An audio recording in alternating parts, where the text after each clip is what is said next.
VP Inday Sara, supporting for no to impeachment. Mabuhay Muslim Alliance! VP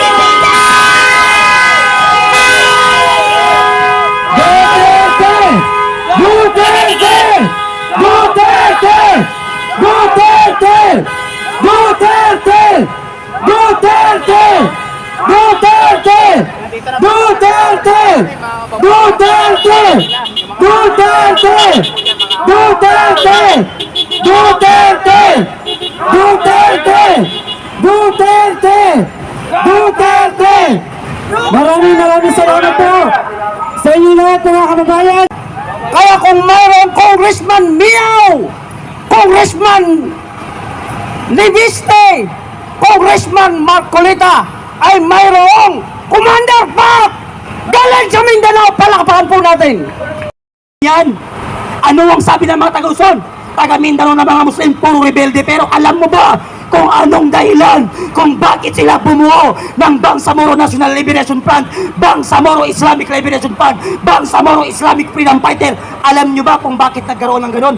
Dahil sa gobyerno na walang awang pinagpapatay ang mga Muslim sa Mindanao. Binoto ng mga Muslim si Marcos Jr. dahil kay VP Sara. Pangalawa, binoto ng mga taga Mindanao na Muslim si Bongbong Marcos dahil akala namin babawi si Bongbong Marcos sa ginawa niya sa mga Muslim sa Mindanao. Bongbong Marcos, yan yung dahilan kung bakit ka binoto ng milong-milong Muslim sa Pilipinas, dahil akala nila babawi ka sa ginawa ng tatay mo na pambababoy at pagpapatay sa mga Muslim noong panahon ng tatay mo. Pero kabaliktaran, ang ginawa mo, nagbigay si PRRD ng Bangsamoro Autonomous Region and Muslim Mindanao o ang BARM. Anong ginawa mo? Pinasok mo yung BARM. Ano ang nangyari ngayon? Nagkakagulo na naman sa BARM dahil sa maling utak ni Bongbong Marcos.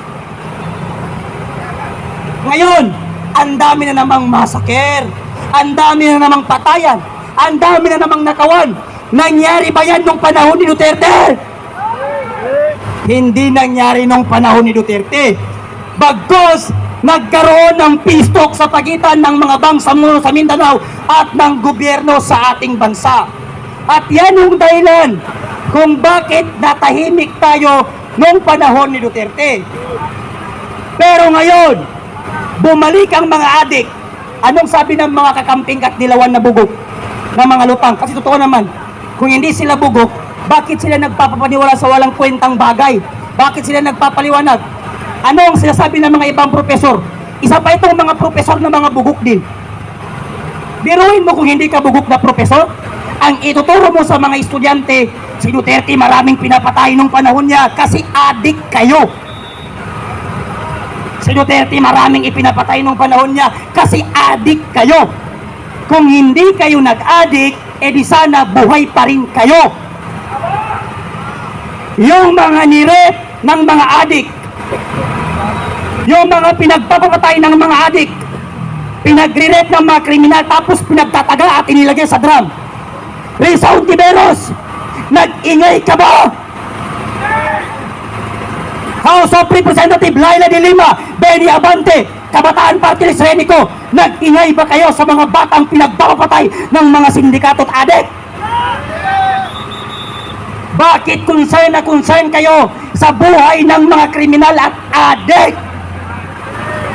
Panahon ni Duterte, nung panahon ni Noynoy Aquino, pupunta ka ng Divisoria, sasakay ka ng jeep, huwag kang maglalagay ng mga accessories. Kasi andyan yung mga snatcher, pati cellphone. Mga estudyante, pag umuwi ka ng bahay, huwag kang magpapaabot ng alas 7 o alas 8. Dahil andyan ang mga adik na nakabantay. Nung panahon ni Noynoy Aquino, naupo si Duterte, kahit alauna gabi umuwi ang estudyante, safe na nakakarating sa kanilang bahay. Bakit? Ano ba ang advokasya ni Duterte? Transparency, accountability, justice, peace and justice, and security. Bukas ang gobyerno nung panahon ni Duterte.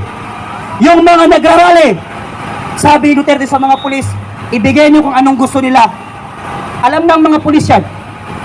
Bigyan ng pagkain, sabi Duterte, yung mga ralista. Bigyan ng tubig, ayahan nyo sila. Walang bumbero, walang alambre na nakaharang. May nagrally. Anong panawagan nila? Bigyan ng lupa. Binigyan ng lupa. Sa Boracay, binigyan ng lupa yung mga katubo. Anong ginawa ni Marcos? Binawi. Yung mga rallyista, ipinabok sa Manila Hotel. Pinatulog ni PRRD ng maayos. Binigyan ng allowance at pinawi sa kanilang probinsya. Yung PGH, Philippine General Hospital, ipinatawag ni PRRD. Anong sabi ni Duterte? Magkano ang nagagastos nyo sa isang buwan? Anong sabi ng Philippine General Hospital, PGH? 60 million. Sapat na yun. Anong sabi ni Duterte? Bibigyan ko kayo ng 100 million. Natawa ang General Hospital, Philippine General Hospital. Anong sabi? Malaking tulong yun, PRRD. Anong sabi ni Duterte? Hindi. Ang sabi ko, bigyan ko kayo ng 100 million every month. Buwan-buwan nagbibigay ang Administrasyong Duterte ng 100 million para sa Philippine General Hospital. Ubusin mo yan sa pasyente, sabi Duterte. Ibili mo ng gamot yan, sabi Duterte. Anong ginawa ni Marcos nung napalit siya?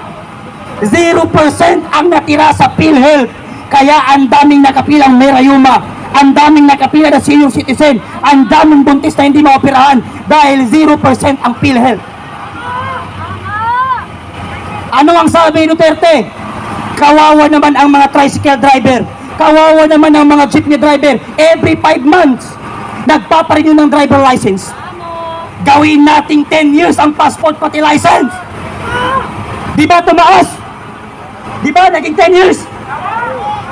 Ano ang sabi ni Digong? Kawawa ang mga pulis, kawawa ang mga sundalo, kawawa ang mga guro. Ang baba ng kanilang sahod, itaas nga natin. Tumaas ang sahod ng pulis, pati ang sundalo, pati ang mga teacher. Ngayon, pinoproblema ni Marcos kung bakit kulang ng guro ang ating bansa. Dahil yung mga teacher, pagkatapos nilang mag-aral ng EDOC, mas pinipili nilang mag-abroad dahil dito wala silang sinasahod. Diba? Kaya ngayon, ang laki ng problema ng administrasyon. Ang taas-taas ng ating gobyerno. Pag nag-apply ka ng construction worker, ang daming pinapahanap. Ang daming Pilipinong walang trabaho. Siguro mga 25% lang ang may trabaho sa Pilipino. Kaya ngayon, tayo ay nananawagan sa kataas-taasang hukuman ng malungkot na Republika ng Pilipinas na magdesisyon kayo sa aming isinumiti sa inyo na pirma ng Pilipino upang sa gayon marinig namin kung ano ang inyong desisyon sa pagnakaw at pagkidnap sa ating presidente na si Rodrigo Roa Duterte. Pangalawa, ang Pilipino ay hindi pumapabor sa ginagawang impeachment sa kay VP Sara. Pangatlo, ibaba ang lahat ng bilihin sa ating bansa at ibalik nila ang mga ninakaw nila at ipakulong ang lahat ng mga politikong magnanakaw. Maraming salamat sa inyo and thank you very much sa ating kaibigan na si Surut Jan Bikrimulya, grupo ng manunupa. Bakla! Palakpakan po natin sa kasamang part. Talaga hindi natin mapigilan si kasamang part. Para po sa pagpapatuloy po ng ating programa, tinatawagan po natin ang One Bansa Alayan sa pangunguna ni kasamang Alan Balani. Palakpakan po natin.